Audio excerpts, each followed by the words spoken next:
You stepped out of the government scene, you went into business. Yes. How was that as a black woman? I think it's all fun and games. What does that mean? In determining the boundaries of the provinces, what were the most outrageous proposals you guys received as the commission? There was an issue around the Afrikaner base, where Pretoria was said to be the beginning and end of Afrikaandom.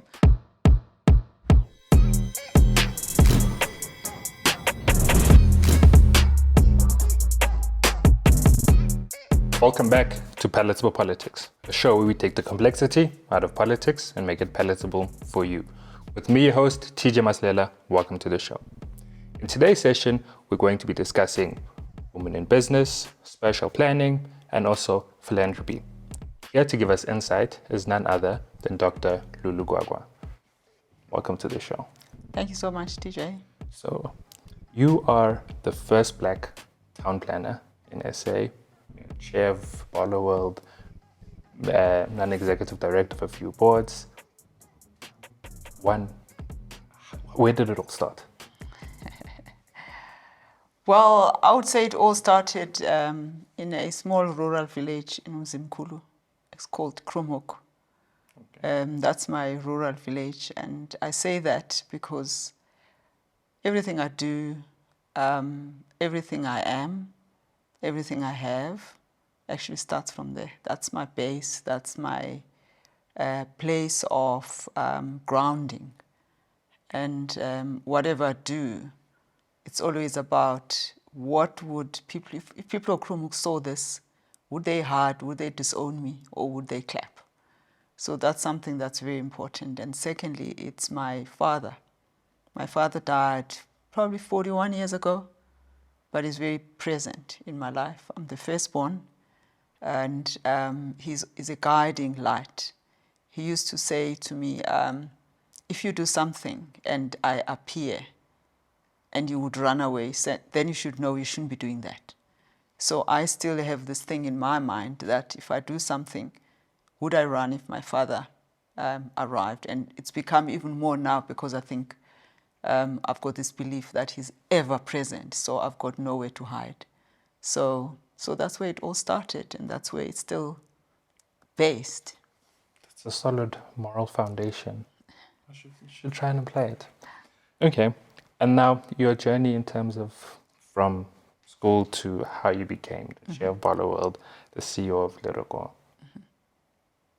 It's a very interesting one, TJ, because none of this was planned. None of the things that I've done, it's a very interesting one, was planned. I'm not one of those people who got a 5-year plan, 10-year plan, even a 1-year plan. Just to give an example, I ended up at Fort Hare doing geography. That was not my plan. My plan was to be a medical doctor. But where I went to high school, when we were doing grade now? 11. Yeah, it was Form 4. Then we didn't have a maths teacher for 6 months. My father was a teacher, so my father, primary school teacher, and he said, well, you're going to change stream, because now if you don't have a maths teacher, clearly you're going to fail in matric. So I changed. I ended up in geography. That was not the plan. And when I was doing geography and doing my final year geography at Fort Hare, and I was trying to work out, what am I going to do? Because my family, I come from a family of teachers, and I was like, damn, I'm not going to be a teacher. That is not what I want to do. And I was trying to figure out, what are we going to do? Clearly, we're going to have to do honors in geography. I don't know where that's going to land. And some professor from University of Natal, which you call these days University of KwaZulu-Natal, I refuse to call it that. I still call it University of Natal. They came looking for people to do town planning. I didn't have a clue what town planning. I'd never had anything like that in my entire life. I just happened to have been the best in the class, in the geography class, and when they did the assessments, I was the one who got the scholarship. So I ended up there by fluke. And when my father said, oh, I'm going to do what town planning? What is that? I don't know. I think the only reason why I went is because at the time, it was the so-called white university, and it was prestigious, and off we went. So basically what I'm saying is that none of this was planned, but reflecting now back, what I've come to realize is that other people go with a plan. And if you don't have a plan, just be ready in whatever you're doing. Do it, be your best, so that when an opportunity arises, you're ready for it. So if I had not done well in geography, that opportunity, I would have missed that opportunity. And I think a lot of the things that I've become and a lot of things that I do, it's come out of that. Chairing Balo World, I wasn't sitting saying, I'm looking for a board. In fact, I decided I'm retiring from boards. I had been on First Rand, on Massmart, on AXA, a lot of boards that I've been on, and I was like, I'm done. I want to retire. I want to focus on my philanthropy. And these people just kept pestering me about the chair of Balo World, and that's how I ended up in Balo World. So as I come to say, I say to young people, just whatever you do, even if you're sweeping, can you just do it for real, so that maybe they'll come looking for somebody to be a supervisor. Then you are going to be the supervisor, and so that's what kind of defined my life. No plan, but I've ended up in very interesting spaces. Okay. Now, from the town planning aspect, you were part of the committee that determined the borders in SA, the provinces. Mm-hmm. Can you walk us through the process of doing that? Why Gauteng is here and not in Okona there, etc. It's a very interesting one. So I was on the 12th person commission that did the provincial boundaries. So at the time, each political party, I don't know what the proportion was, but political party during the negotiations, because that's when it was around 92, 93, in fact 93, were to nominate people that were going to be in this commission, because you remember everything was about, horse trading, same in the negotiation table. So I was nominated by the ANC to be on that. Obviously, you're going there, you're nominated by the party, but what's putting you there, it's your technical abilities to do the job. So I was in that commission, and interestingly, my daughter Nana, when I got a call from the late Dr. Zola Square, who was in the Constitutional Committee, to say, I've been nominated by the ANC. Nana was exactly, I think, 5 days old. And I said to him, well, my daughter is 5 days old. And he said, Comrade Lulu, are you not well? Is the child not well? I said, we're both well. And I was like, long story short, I was on a flight to Joburg with my daughter, who was 10 days old. And she became the 13th member of the commission, because I traveled all over the country with her and passing her around. In fact, she sat in there because I had my pram with me all the time.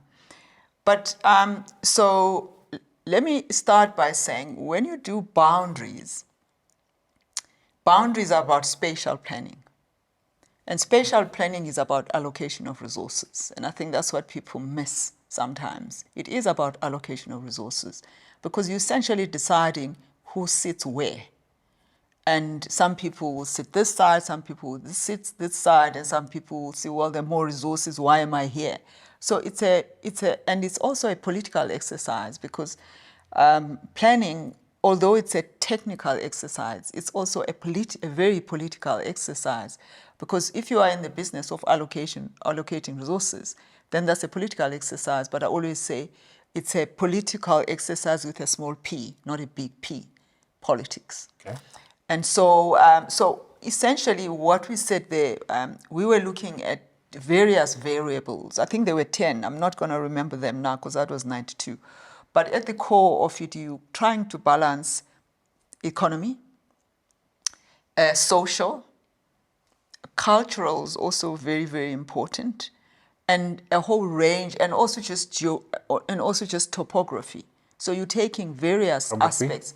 Topography, as there's a river here, it gives you a natural boundary, something like that. So there's a whole range of variables that you're trying to put in there. So, for example, you're trying to make sure that each province has an economy that can function as some sub-economy, if I can put it that. socially and culturally, because you don't want to divide people. For KZN, these, without really taking ethnicity, and I want to emphasize difference between ethnicity and social-cultural background that you're taking. So we're not taking the old apartheid boundaries, but at the same time, you want to make sure that the Masilelas are in the same place, because they're things that bind them. So you're looking at things that bind people together, be it an economy, be it culture, all those various aspects that we were to infrastructure and all of that. But part of that also, was we doing that at a technical level, we then also had to consult. So we took probably like 12 months really going around this country, and we asked people to also submit proposals. And we got these, some of them I would say, very interesting proposals. There's two that I still have, that are still kept, because I thought this was very interesting and also reflective of South Africa and South African thinking at the time. There was this proposal that we got. We had, because some people came to present to us at the World Trade Center, but in some cases we actually traveled around the country for hearings to hear people making these suggestions. And there was this suggestion around Pretoria, because some Afrikaans people were saying Pretoria is the beginning and end of Afrikaners. So they don't want anybody else in there. That's the social cultural from their perspective. And so this was very interesting proposal. PowerPoint was kind of new, but they came with a whole PowerPoint presentation, and there was Pretoria, and then there was these bridges that were going to be coming from Pretoria all the way to Brits, so that you avoid the black people somewhere in between, and then they are in another province, and then you retain this Afrikaner province. Just to give you a sense of some of the bizarre things that we had to listen to. But you had to take all of that into account. And who was the leader of the Freedom Front at the time? Tel Branch. Okay. You were too young. I think you were we were 1 year old, because I know you're the same age as my son. And they drove in the trucks into World Trade Center because they were against the negotiations. They drove trucks like literally into the building at the World Trade Center. So I was in that building and with my baby, and the people were taking this baby, putting her under the chairs there so that they don't, she doesn't cry, And there was a lot of chaos, but I'm just giving you a sense of some of this work. And when we went for hearings in Coxted, again, there were trucks from the farmers, tractors and all of that, just to try and almost intimidate the commission into certain decisions, because they wanted different ways of that the provinces were. But ultimately, we came with the 9 provinces. And I will say this, because it's important, historic, for people to understand, it wasn't exactly what the commission had put on the table, because these were recommendations to the negotiation parties, who then took that and brought in some of the political big P negotiations to kind of massage the boundaries in the way that you see them today.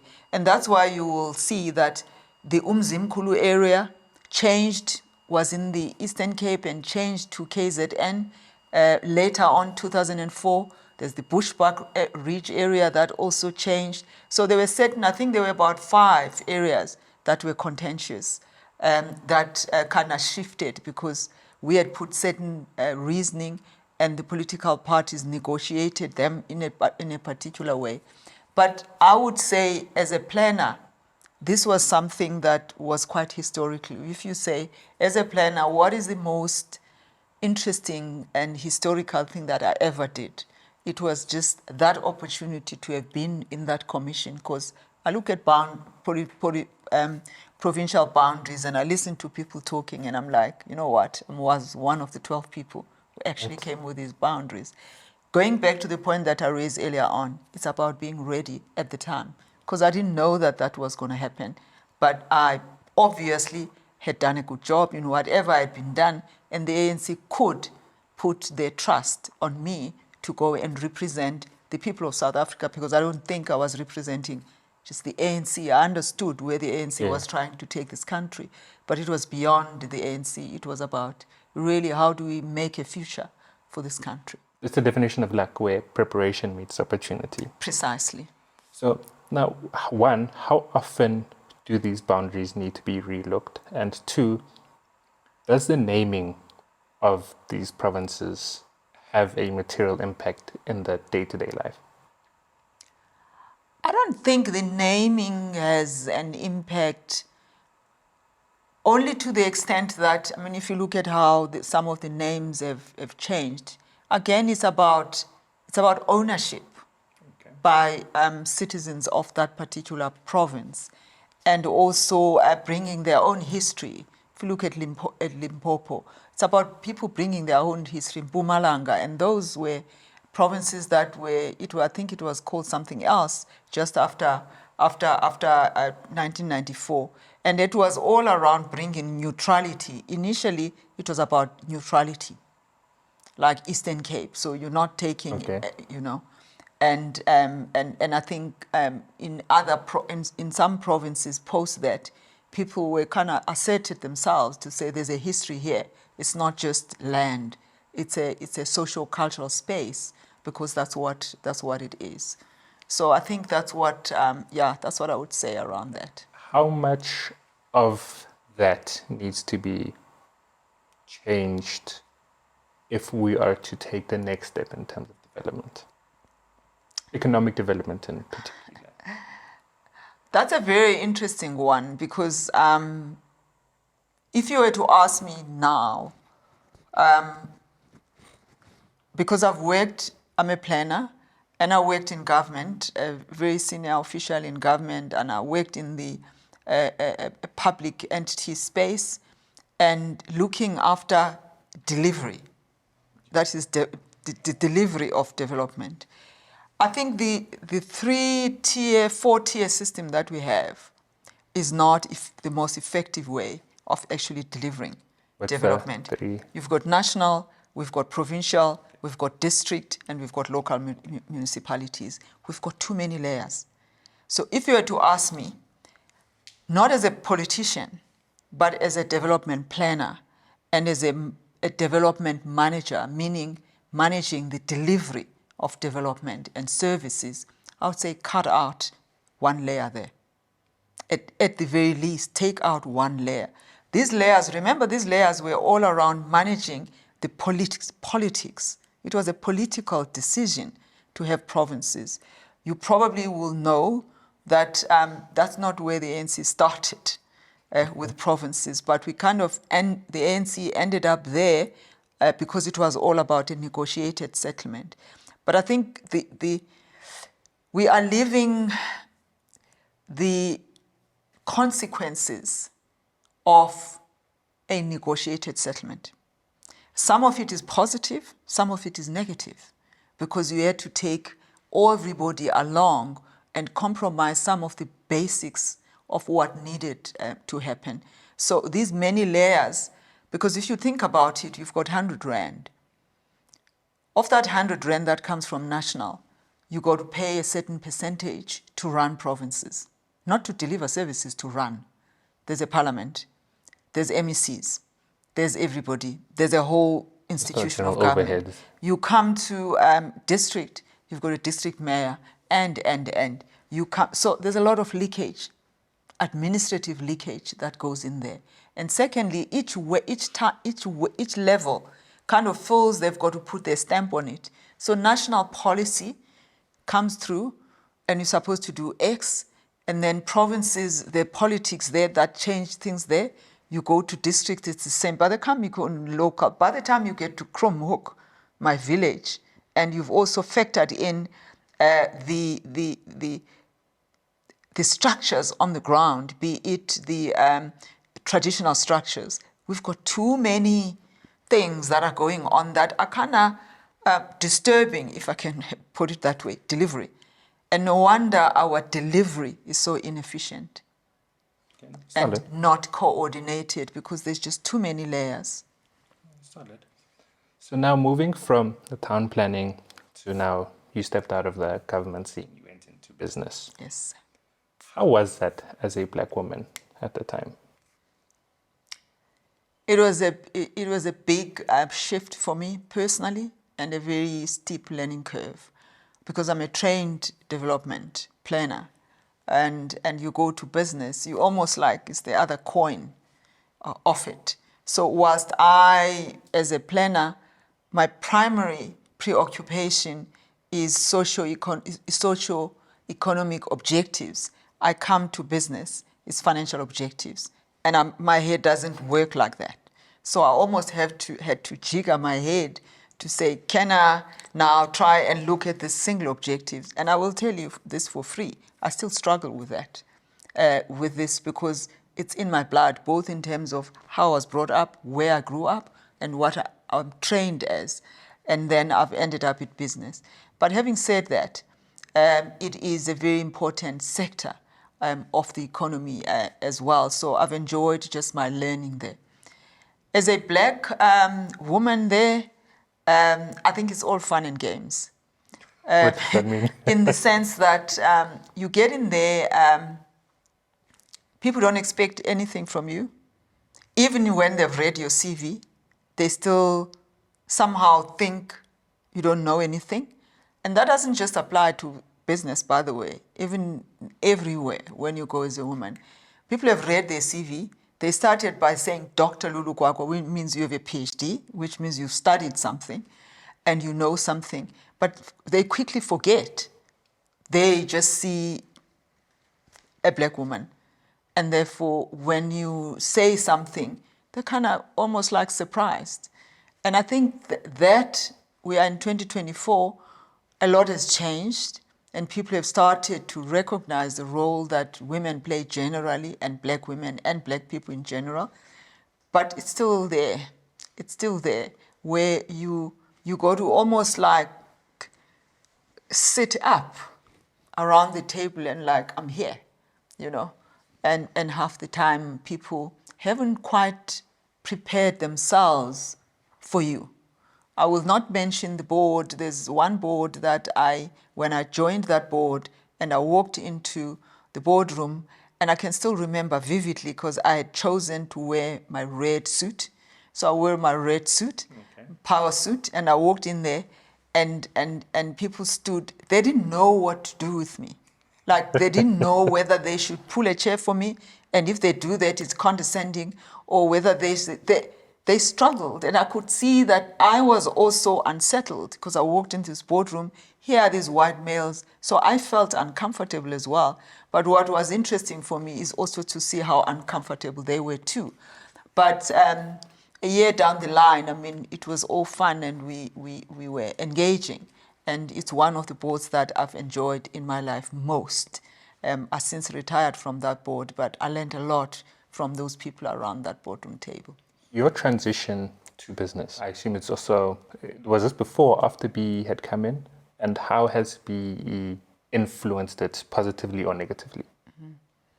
When I left government, it was 2004, I think. And quite frankly, the reason why I left government, I didn't leave government in order to go to business. I left government because I was burnt out, like completely. It was 10 years, and I'd been at it since then when I left academia to join the National Department of Public Works, and subsequently went to one of their entities as the CEO of the RDT. And remember, at the time, we were changing legislation, we were changing policy, we were into restructuring government and the entities and everything. So it was like 220 kilometers an hour. I had very young kids. My husband was also in government. And in fact, we joined government as DDGs. It was DDG in health, I was DDG in public works. And we had kids who were like 4 years and 5 years. And I was trying to pursue my PhD at the same time. It was hectic. It was genuinely hectic. And so 10 years on, I was burnt out like completely. So I left out of burnout. And I was going to take a year out just to almost breathe.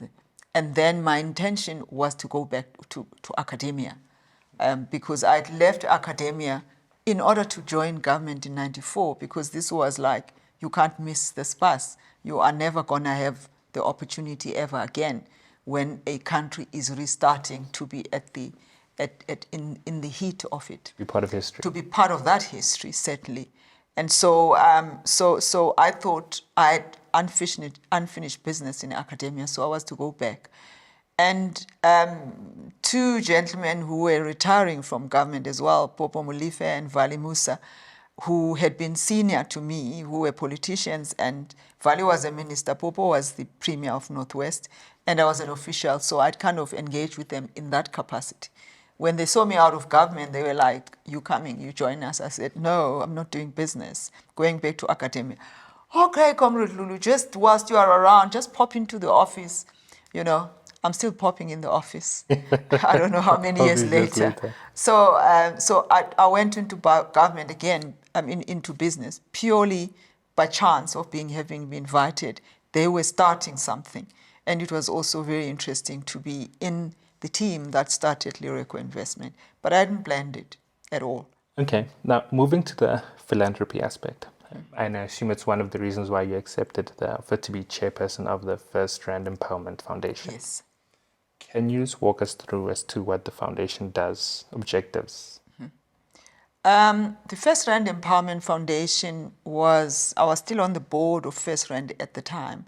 It was when First Rand did its empowerment deal, we decided to go broad-based.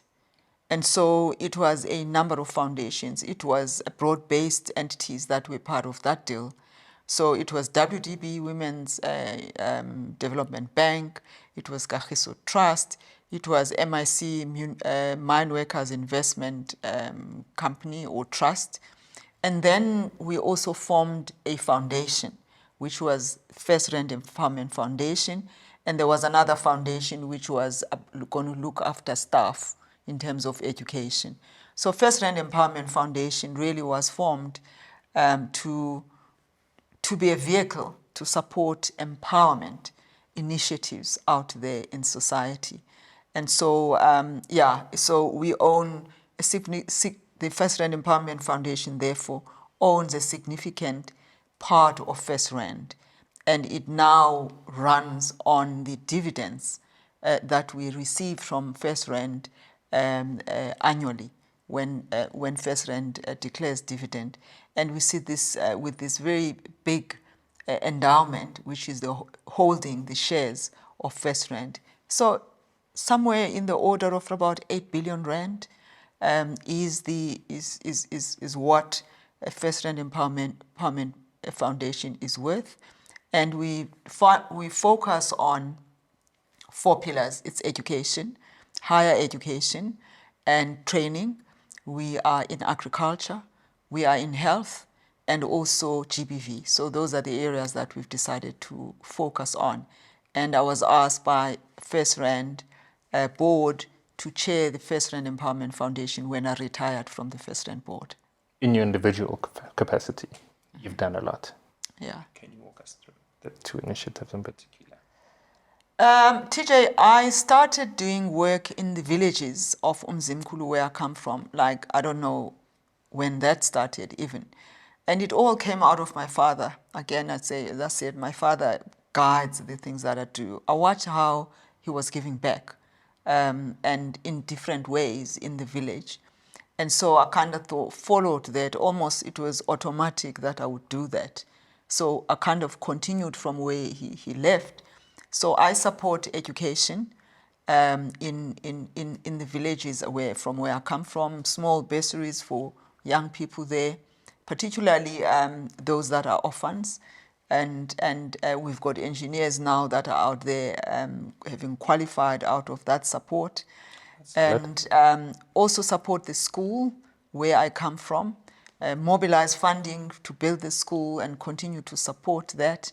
I support the elderly in the villages around there and we've identified households that are destitute, provide food parcels around that monthly.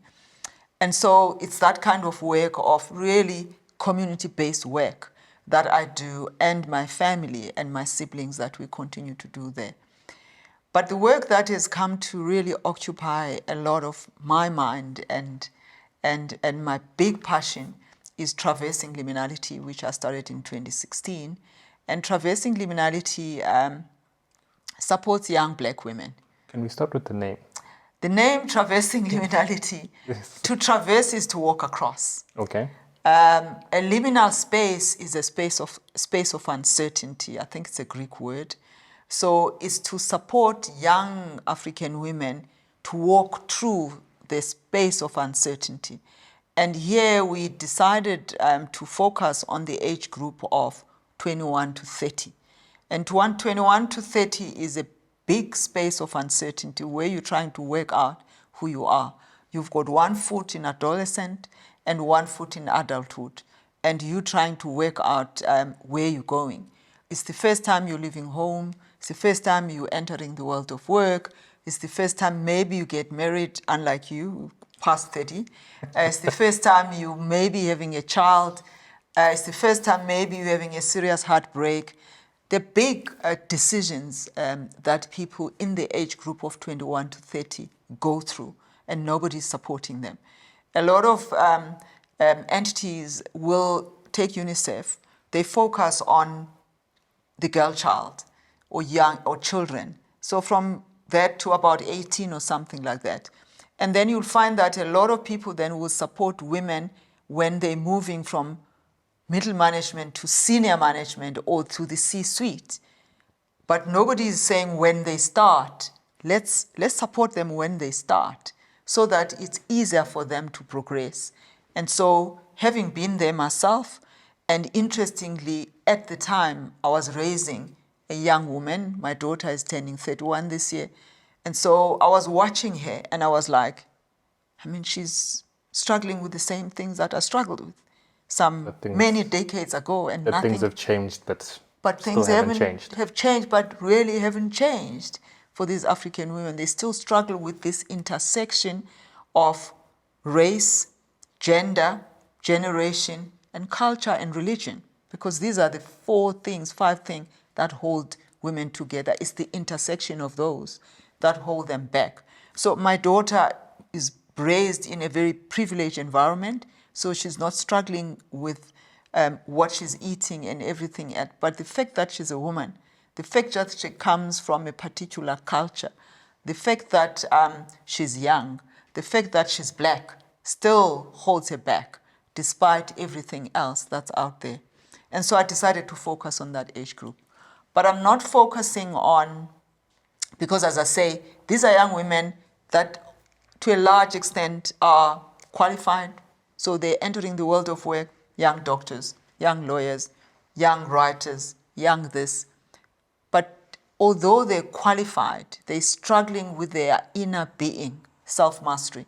So I focus on supporting to build their inner self, their inner mastery, their inner confidence, to deal with self-esteem issues, self-worth issues, which is what young women and women in general struggle with.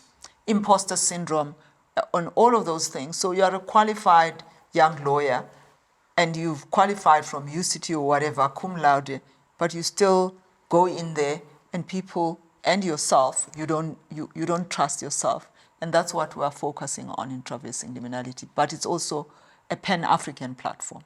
So it's not just South Africa, it's across the continent. Okay. So one, what are the requirements? And two, how do people get involved?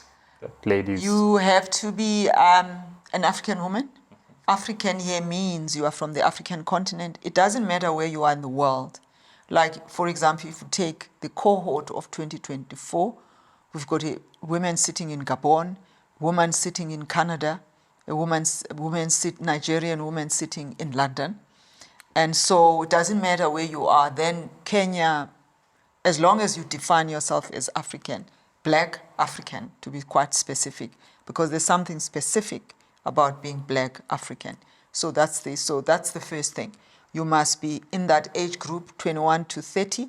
You must be a black African woman, but also you must be willing to work on yourself, because it is hard work to do that, and you must be able to commit to a journey of self-discovery and a journey of transformation, because it's not easy to do. So those are the requirements. And we normally put out applications in September in the social platforms, the Traversing Liminality, and then they start the following year in March. Like this group here that we've got now, they started 2 weekends ago. And so they start in March and they finish in February the following year with the program. And we take a maximum of 100 per year. Okay. What would you say is the fundamental difference from your experience between how men carry themselves and how women carry themselves, and also how they are received? Men, there's something about men that makes them trust themselves even if they don't know what they're doing or what they're saying. I always say, when there's in corporate, when there's a advert for a promotion, and I always watch, this woman is 150% ready, and she's doubting herself. This guy is 75% ready. He's raising his hand, and he's also ready to negotiate to say what you are offering. He needs 25% more. And I think it's the way, it's a lot around parents, how we raise our boys and how we raise our daughters. Men are raised to take risk. It's okay for men to take risk, which does build confidence. And as women, we hold our daughters back. Of course, that's a lot to do with society. If I look at my 2 children, I've got a young man and a young woman. Mulelani will drive out here. What time are you coming back? Oh, Mama, like midnight. Okay, fine. Nana, what time are you coming back? Don't you think that's a bit late? Who are you going with? The questions that are going to be asked. If she said she's going to be at 9, and by 10 to 9, we're already checking the watch. And as a parent, you're worried because you know what's going on out there. But as part of that, being concerned about it, we also send a message that we don't trust that they can look after themselves. And that actually perpetuates itself into adulthood, where they don't trust themselves because of the way we raise them. So it's a combination, there's a lot to do, to do with how, as parents, we raise our children. But it's a tough balance also, it's a tough balance because there is the reality out there. So the question really is, what is the messaging? So do I say to Nana, when you're out there, just remember that there's this and that, maybe call when you leave, rather than almost sending a message of, I don't trust you. When I didn't even ask a single question when Bulelani was saying he's going. Because it doesn't mean hijacking only happened to women. It does, men as well. But I don't send the same message to him. And so what I'm saying is that the messaging in the way we raise our daughters and the way we raise our boys, I think there's a lot that we have to unlearn as parents. And also, what are the things that we say, just the issues around simple things like body. There's a lot we say to our children around how they look. We don't say anything to our boys about how they look. And that raises confidence or erodes confidence. You mean in the sense that the one might be a short skirt, but... No. Even just to say weight, just the weight, for example. Hardly ever hear a parent saying to their young boy, maybe you're having more, maybe what you look, whatever. But we're worrying about how our daughters look from day one. We're worrying about how they look and all of that. And that sends messages of self-esteem. So I'm saying as parents, there's a lot. And I'm saying that to myself, now working with young women, I'm realizing where I could have done better with my 2 children, how I raised my son and how I raised my daughter. But I wasn't aware at the time. It was all good intentions. It was all I knew at the time. But now, if I were to start again, there are a lot of things that I would do differently in the way I raise my 2 children. I guess it's beautiful, but it's also the living and learning. Absolutely. So now in closing, what advice would you give to women that are entering, whether it's profession, business, whatever it is? I would say trust yourself. You are enough. You are enough as you are, and trust yourself. That was one thing that I would say. The second thing that I would say is surround yourself with support. Who are the people around you? Have people that you can bounce ideas with, that you can go to, because that issue of self-trust is going to pop out. But have people that support you. You don't have to, just watch people who are athletes. They're the best at what they do, but they've got a whole team around them. They've got a psychologist, they've got a coach, they've got nutritionists, they've got all of that. They're already the best, but they have all of that.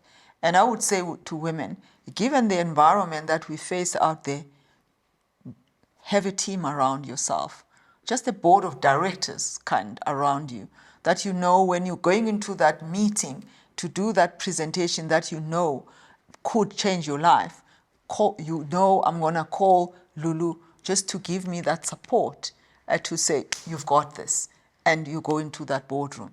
You are having children, somebody you can call and say, I've got no clue what I'm doing.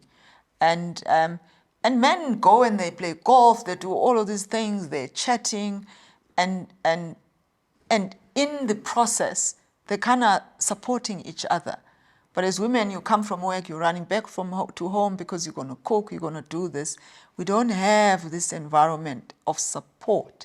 When you see women around, they aren't necessarily talking about things that are building them, because we're problem solving all the time. You're running around this child, you're running around this groceries. Like you saw, this morning, I went to church from there, ran to the shops, ran there. And so just the time for yourself. As you look out for your husband, you look out for your children, start with yourself. Look out for yourself. Just maintaining that balance. Yes, before you actually start to throw yourself out there for others. Don't forget yourself, because as women, we forget ourselves as we do all of these things out in society. So put yourself out there. Don't forget yourself. Have a team of support for yourself. Trust yourself, because you are enough. Thank you. Thank you for making time for us. Guys, thank you for tuning in. Same place, same time next week. Don't forget to like, subscribe, share, and all those other things.